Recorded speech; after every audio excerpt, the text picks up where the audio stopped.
Méditation sur Genèse du chapitre 18. En plein midi, alors que le soleil brûlait fort près de Mamré, situé au-dessus de la future Jérusalem, près d'Hébron, Dieu se révéla à Abraham qui était assis à l'entrée de sa tente sous l'apparence de trois hommes.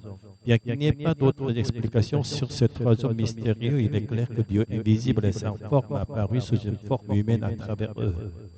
Ces trois hommes pourraient être une révélation de la Trinité, ou bien tous les trois pourraient être des anges, ou encore l'un pourrait être le Fils de Dieu et les deux autres des anges, mais cela reste des suppositions. À la lumière des traditions de l'ancienne Mésopotamie, où l'hospitalité envers les invités était une pratique importante, il se pourrait qu'Abraham, sans les reconnaître comme une manifestation divine, les ait simplement accueillis en tant que voyageurs. Après le repas, les invités prophétisèrent que Sarah enfanterait.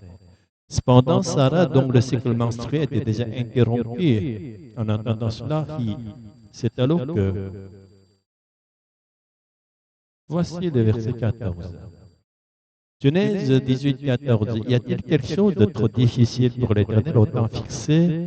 Je reviendrai vers toi à cette même époque et Sarah aura un fils.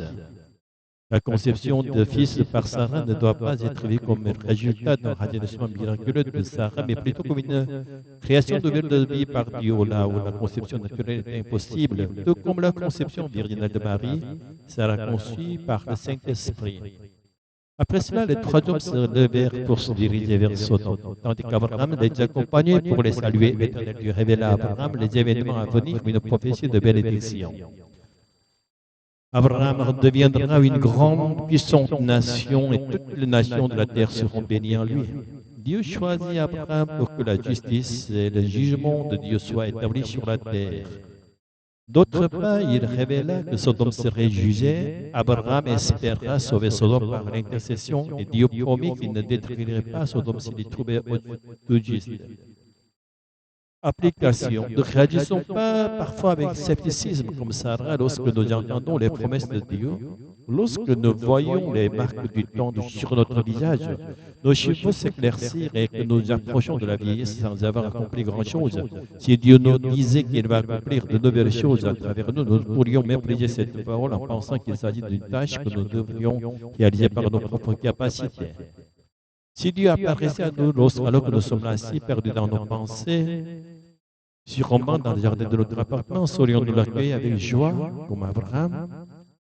Bien que Dieu ait choisi de visiter Abraham sur le chemin de Sodome, si Abraham ne l'avait pas accueilli avec joie, Dieu serait simplement passé devant la porte de sa maison.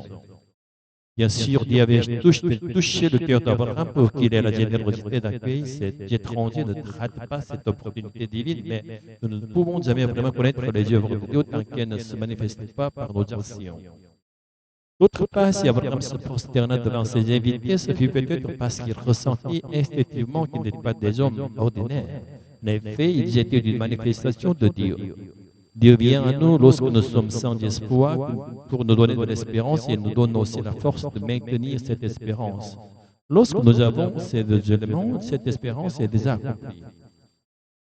Dieu qui nous fait espérer la vie éternelle avec lui nous donne aussi la force de maintenir cette espérance et il veillera à ce que cette espérance soit réalisée. Alléluia, Amen. Notre espérance ne réside pas dans cette vie limitée où nous devons simplement perpétuer notre descendance, mais dans l'entrée de tous ensemble dans la vie éternelle remplie de la bénédiction de Dieu.